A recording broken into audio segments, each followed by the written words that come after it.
Hello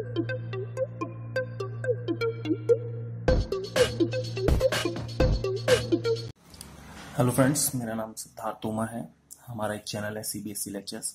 इस पर हम अभी फ्री क्लासेस स्टार्ट करने वाले हैं, लाइव क्लासेस मैथ्स की। तो आप प्लीज़ हमारे चैनल को सब्सक्राइब करिएगा, जिससे कि हम और ज़्यादा से ज़्यादा वीडियो बनाएं। तो आज जो चैप्टर हम स्टार्ट करने वाले हैं वो है ट्रिग्नोमेट्री। और इस ट्रिग्नोमेट्री चैप्टर को स्टार्ट करने से पहले इसके जो ट्रिग्नोमेट्री का मतलब है पहले वो समझने की कोशिश करते हैं। जैसे कि मैंने कहा, ट्रिग्नोमेट्री ये जो वर्ड है ये दो वर्ड से मिलके बना है। पहला है ट्रिग्नो और दूसरा है मैट्री। अच्छा, ट्रिग्नो का मतलब है ट्रायंगल। अगर हम ट्रिग्नो का मतलब समझें तो ये ट्रायंगल है, और मैट्री का मतलब है स्टडी। तो अगर हम ट्रिग्नोमेट्री को डिफाइन करना चाहें तो हम बोल सकते हैं it is the study of triangle. Triangle की स्टडी को हम ट्रिग्नोमेट्री बोलते हैं। और स्पेशली राइट एंगल ट्रायंगल से रिलेटेड इसको बोला जाता है कि राइट एंगल ट्रायंगल से रिलेटेड जो है ट्रिग्नोमेट्री है। लेकिन ऐसा नहीं है, ये और भी ट्रायंगल्स में एप्लीकेबल होती है। जैसे कि मेरे को कोई भी ट्रायंगल दिया हुआ है, सिंपली मैंने उसमें एक एल्टीट्यूड ड्रॉप किया एंड ये डिवाइडेड हो गया टू राइट एंगल ट्रायंगल्स के अंदर। तो हम खाली ये बोलना कि ये राइट एंगल्स में एप्लीकेबल है ऐसा नहीं है, इसको हम एप्लीकेबल बना सकते हैं अदर ट्रायंगल्स के अंदर ऑल्सो। ठीक है। अच्छा, अब आगे बात समझते हैं कि जब भी हम राइट एंगल ट्रायंगल से बात करते हैं तो राइट एंगल ट्रायंगल में तीन चीजें होती हैं। एक ये 90 डिग्री, एक इसका बेस, एक इसका परपेंडिकुलर और एक इसका हाइपोटेन्यूज। अच्छा, हम जब इन तीनों की बात करते हैं तो सबसे पहले हमारे दिमाग में एक चीज आती है, थ्योरम हमने जो पढ़ी थी काफी पहले, पाइथागोरस थ्योरम। और ये थ्योरम क्या कहती है हमसे वो समझेंगे।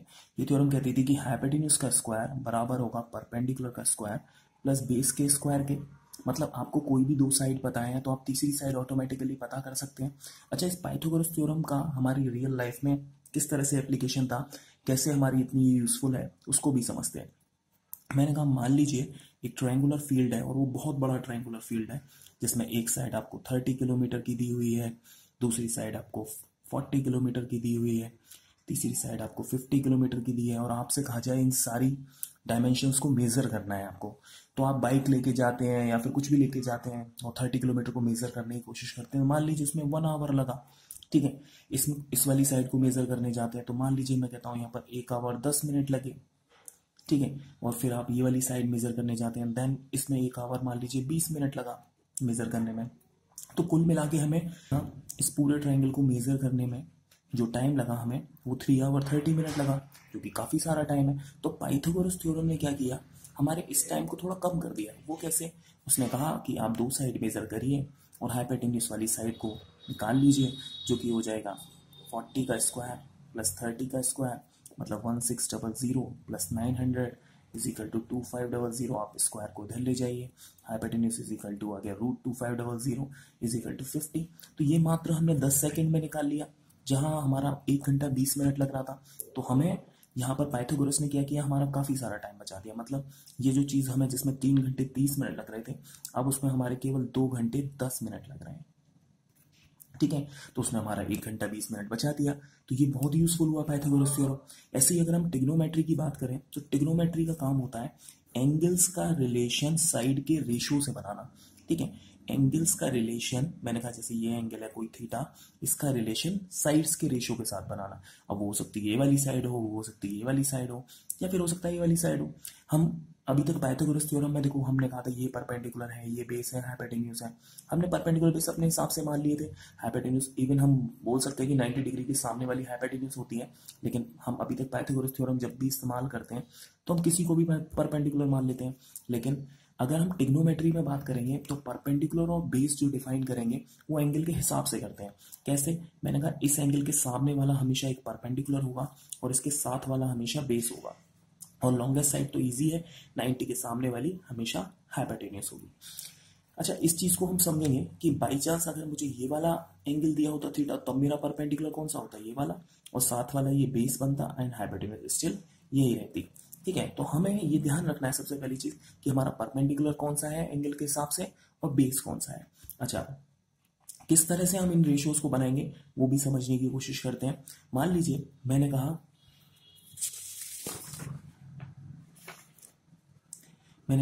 मेरे पास तीन मेन रेशियोज हैं जो डिफरेंट साइड्स के बीच में बनते हैं। जैसे कि मैंने कहा एक राइट एंगल ट्राइंगल है और मुझे एक एंगल दिया हुआ है ये वाला थीटा, जिसके हिसाब से मुझे ट्रिग्नोमेट्री को सॉल्व करना है। तो इसके सामने वाला बना मेरा परपेंडिकुलर, इसके साथ वाला हो गया मेरा बेस, और इसके सामने वाला हो गया मेरा हाइपोटेन्यूज। ठीक है, इजी है ये चीज़ तो। अच्छा, हमने ये समझ लिया कि परपेंडिकुलर, बेस और हाइपोटेन्यूज हम कैसे भी कैलकुलेट कर सकते हैं।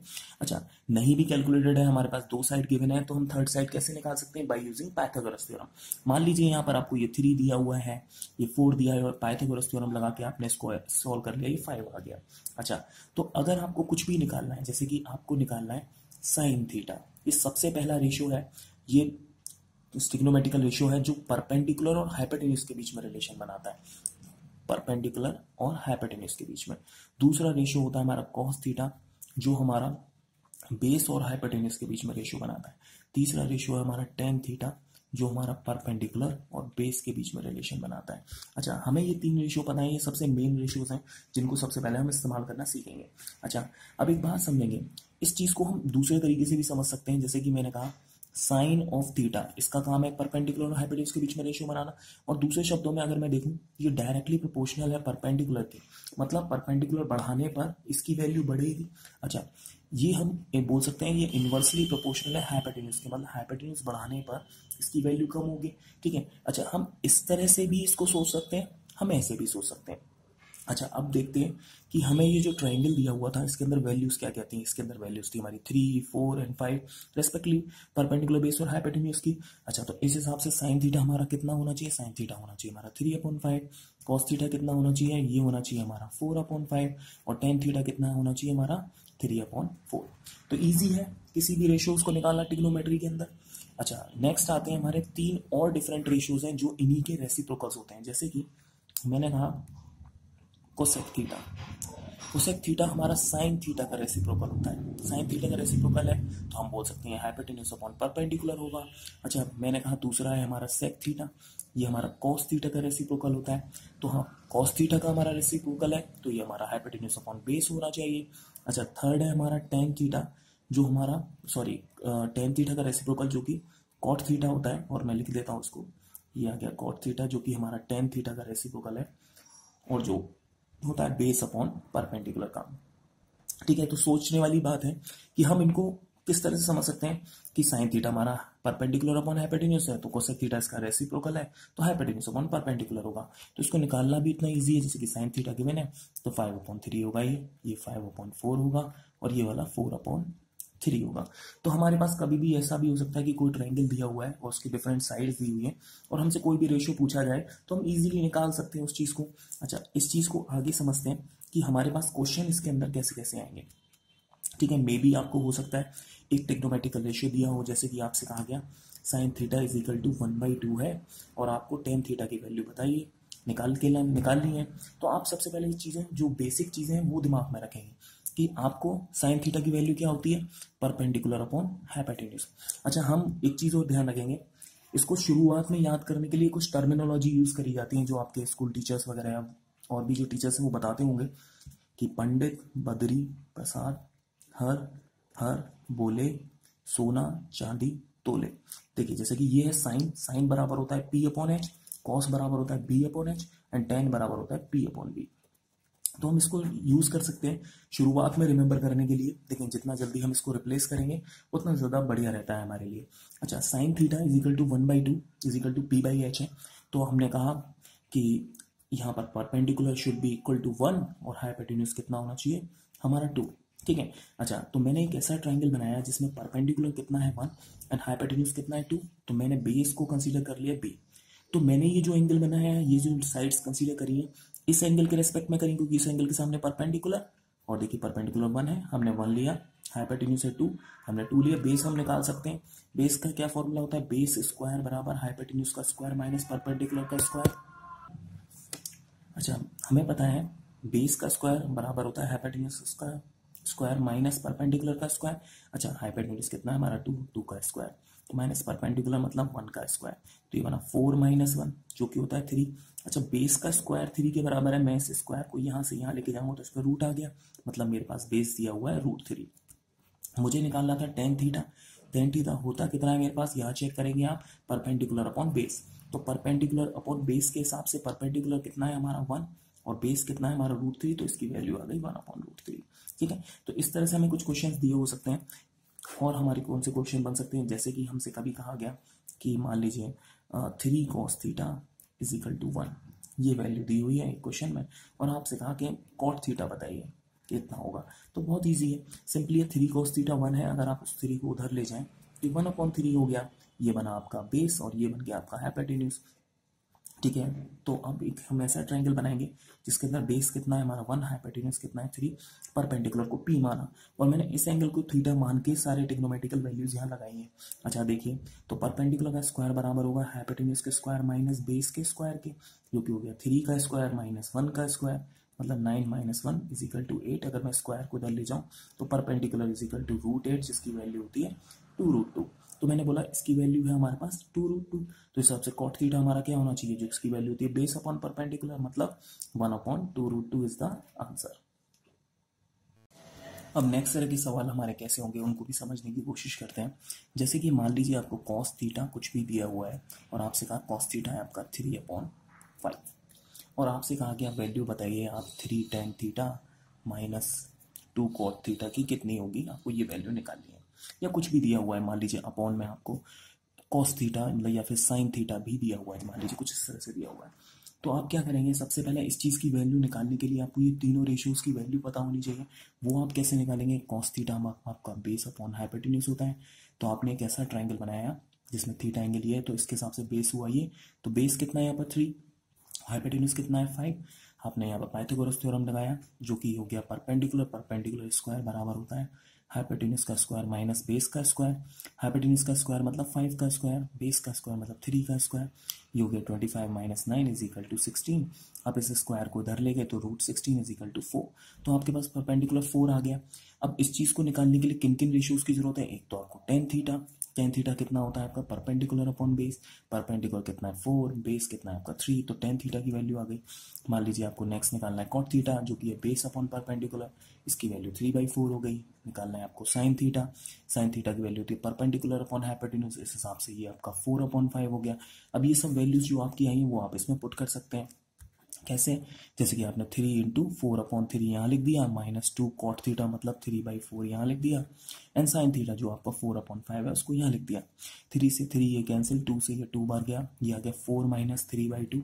आपने एलसीएम लिया, कुछ इस तरह से इसको रखा, 2 और 1 का एलसीएम 2 हुआ, ये बना 8 - 3/4/5। ठीक है, ये आ गया आपका 5/2, इसको जब आप सोल्व करेंगे 8 - 3 5/2, नीचे आ गया 4/5। अच्छा, बाहर बाहर वाले आपस में मल्टीप्लाई होते हैं, नीचे वाले ये हो जाएंगे, तो ये हो जाएगा 5 × 5/2 × 4, दैट इज 25/8। ये आपका इसका आंसर आ गया।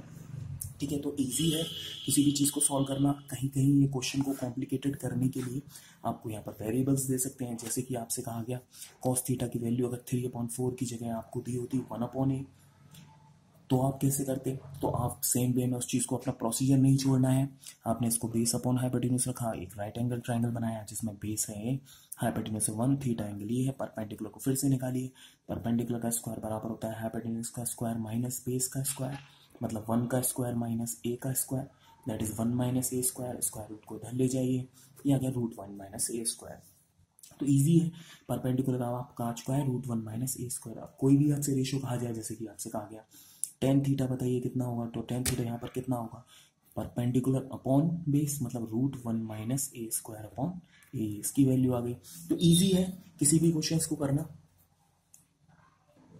अच्छा, किसी किसी क्वेश्चन में आपको कुछ कॉन्सेप्ट्स भी लगेंगे, जैसे कि आपसे कहा गया, अभी हमने जाना था कि टेन थीटा हमारा 1/cot थीटा होता है।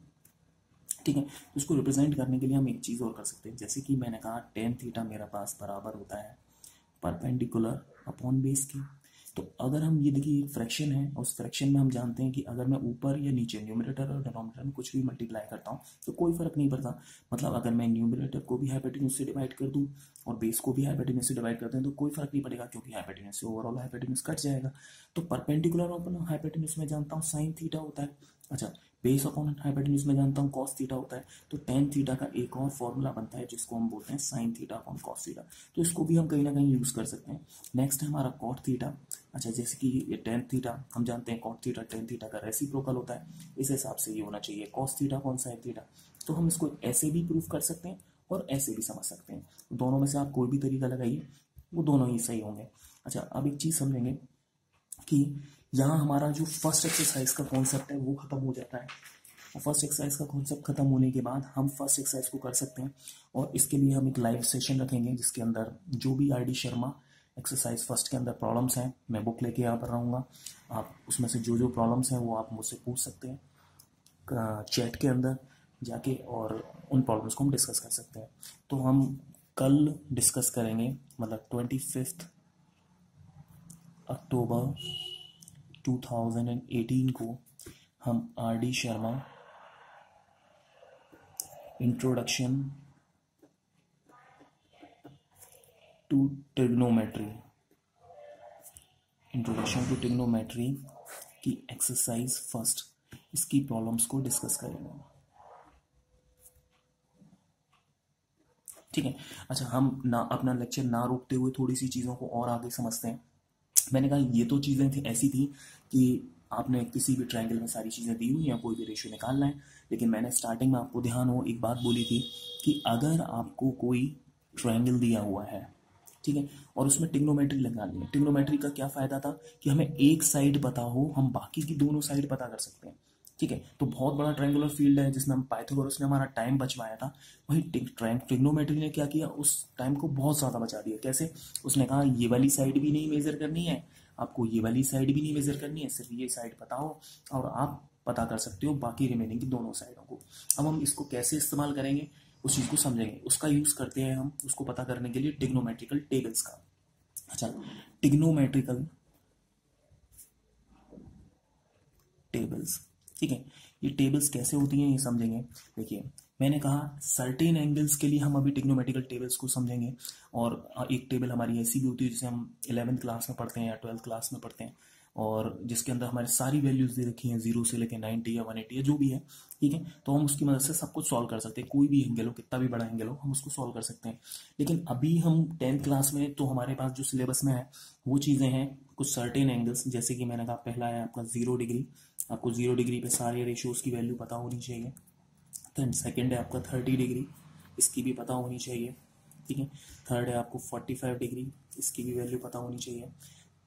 फोर्थ है आपका 60 डिग्री, इसकी भी वैल्यू पता होनी चाहिए। एंड 90 डिग्री, इसकी भी वैल्यू पता होनी चाहिए। तो इसको हम स्टार्टिंग में याद करने के लिए हम एक इजी कॉन्सेप्ट इस्तेमाल करते हैं कि आप एक काम करिए, यहाँ से 0 1 2 3 4 इसकी वैल्यू लिखिए। ठीक है, 0 से लेकर 4 लिखा, हर एक नंबर को आपने 4 से डिवाइड कर दिया। ठीक है, और जो भी आंसर आया उसके ऊपर रूट लगा दिया। जैसे 0.4 क्या होता है 0, 1/4 कुछ नहीं होता, इसके ऊपर आपने रूट लगा दिया ऐसे। इसकी वैल्यू 1/2 होती है तो इसके ऊपर भी रूट लगा दिया, इसकी वैल्यू 3/4 रूट हो जाएगी, ये हो गया 1 और ये 1 का रूट हो गया। ठीक है, जब हमने इसको सॉल्व किया तो हमारा सबसे पहला बनेगा साइन। ठीक है, तो 0 का रूट 0, 1/4 का रूट 1/2, ये बना 1/√2, ये बना √3/2 एंड दिस इज 1। ठीक है, तो हमारे पास सबसे पहली साइन की वैल्यू इजीली ऐसे कैलकुलेट हो जाती है। अच्छा, हम कॉस की वैल्यू अगर समझना चाहें तो हम इस टेबल को उल्टा करके लिख देंगे, जैसे कि 1, फिर आएगा √3/2 और 1/√2, 1/2 एंड 0। हम ये भी समझेंगे बाद में कि ऐसा उल्टा क्यों होता है इसके साथ, लेकिन वो हमारा नेक्स्ट टॉपिक है। लेकिन उससे पहले अभी हम जानते हैं कि इनकी वैल्यूज क्या क्या है। तो हम 10 को जानते हैं क्या होता है साइन अपॉन कॉस, तो 0/1 क्या हो गया हमारा 0, 1/2 अपॉन √3/2 कितना हो गया 1/√3, 1/√2 अपॉन 1/√2 1 हो गया हमारे पास। इसको डिवाइड करेंगे तो √3 आंसर आएगा, और 1 को 0 से डिवाइड करेंगे तो इन्फिनिटी आएगा। अच्छा, कई बार मुझसे काफ़ी लोग पूछते हैं कि जब भी हम 1 को 0 से डिवाइड करते हैं तो इन्फिनिटी क्यों आंसर आता है। वैलिड रीज़न है इसके पीछे भी कि हम जानते हैं कि जब भी किसी नंबर को एक छोटे नंबर से डिवाइड करेंगे आंसर बड़ा आएगा, और छोटे नंबर से करेंगे तो और बड़ा आएगा, ठीक है। और मैं बोलता हूँ बहुत छोटे नंबर 0 0 0 0 लिखते ही जाइए।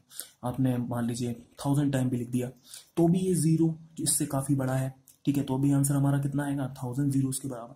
और हम जानते हैं जीरो इतना छोटा है कि इन सब नंबरों से छोटा है, तो उसका आंसर इतने छोटे नंबर से डिवाइड करने के बाद उसका आंसर क्या आएगा, इन्फिनिटी। इतना बड़ा आएगा कि हम उसे मेजर नहीं कर पाएंगे।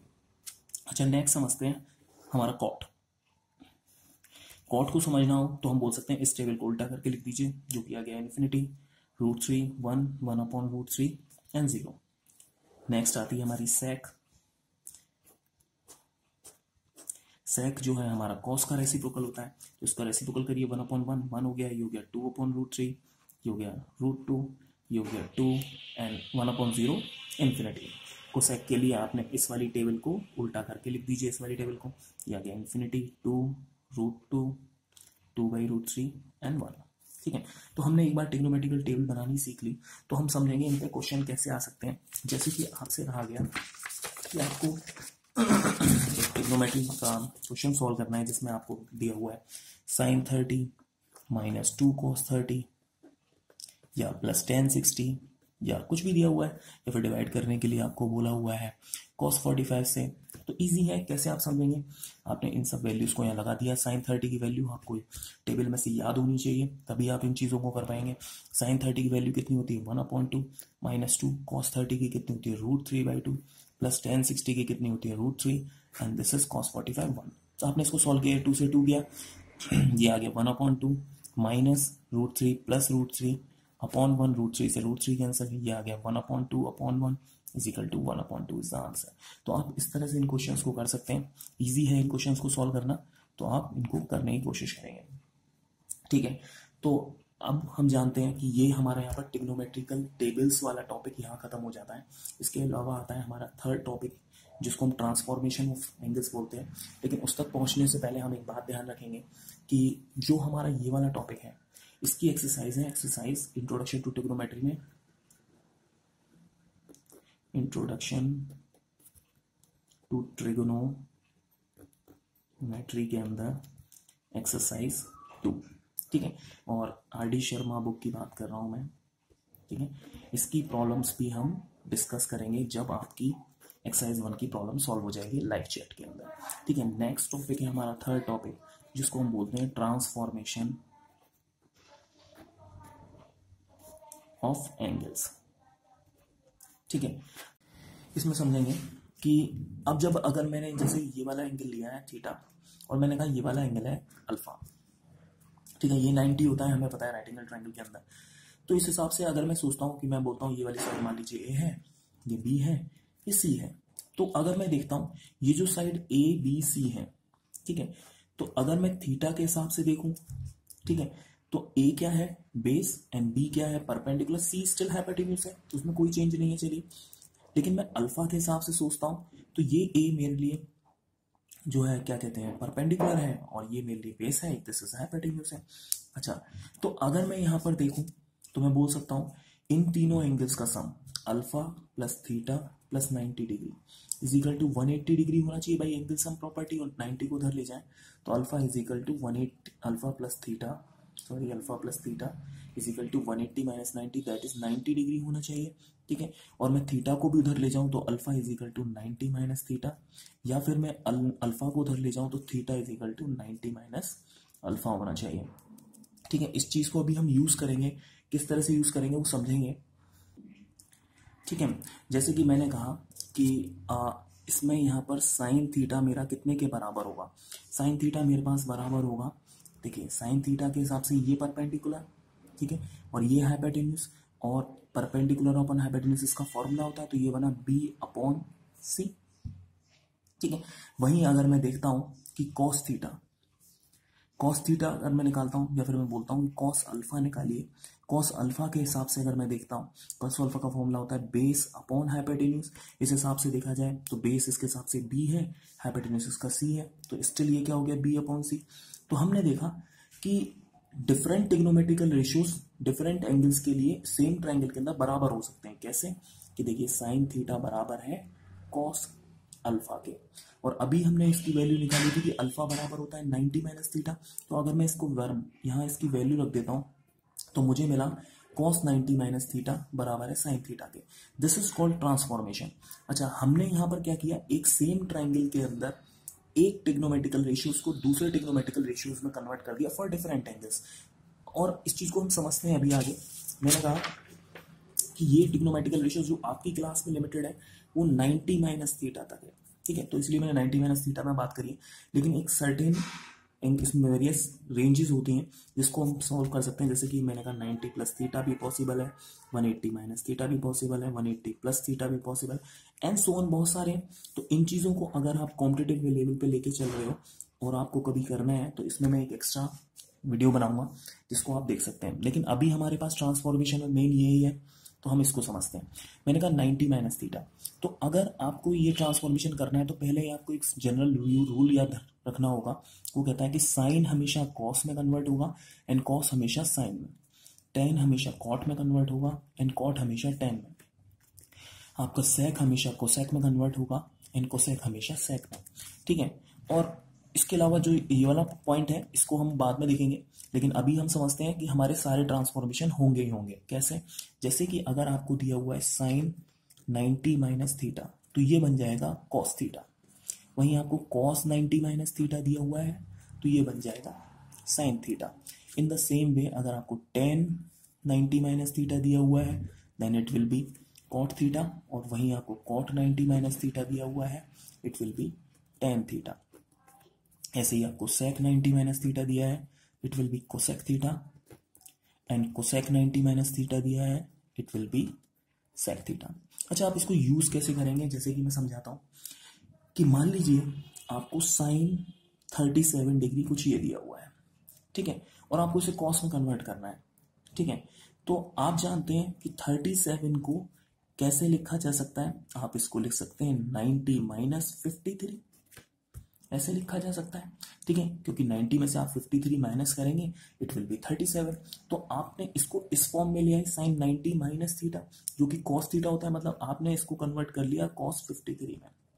तो एक साइन 31 को कॉस 53 में कन्वर्ट कर लिया। अब इसका यूज कैसे रहेगा, कभी आपसे कोई ट्रिग्नोमेट्रिकल क्वेश्चन सॉल्व करने के लिए कहा जाता है जहां आपको दिया हुआ है साइन 37 अपॉन कॉस 53। अब आप जानते हैं या तो एंगल भी डिफरेंट है, यहाँ पर ट्रिग्नोमेट्रिकल रेशियोज भी डिफरेंट है, या तो एंगल बराबर करो या ट्रिग्नोमेट्रिकल रेशियोज को सेम करो, तभी आप इनको कैंसिल आउट कर सकते हो या सॉल्व कर सकते हो। तो आपने इसमें क्या किया कि आपने साइन 37 को बाई दिस चेन आपने कन्वर्ट कर लिया cos 53 में, और नीचे cos 53 पहले से है तो ये दोनों कैंसिल हो जाएंगे और ये 1 बन गया, ठीक है। This is the transformation of angles, ठीक है। हम इस वाले ट्रांसफॉर्मेशन को जानेंगे एक दो दिन में आने वाली वीडियोस में, लेकिन अभी हम फोकस है इसके ऊपर। तो हम समझेंगे ट्रांसफॉर्मेशन ऑफ ट्रिग्नोमेट्रिकल एंगल्स वाले जो क्वेश्चंस हैं, इसकी एक्सरसाइज बनती है कि एक्सरसाइज नंबर 3, ठीक है। और चैप्टर का नाम है इंट्रोडक्शन टू ट्रिग्नोमेट्री।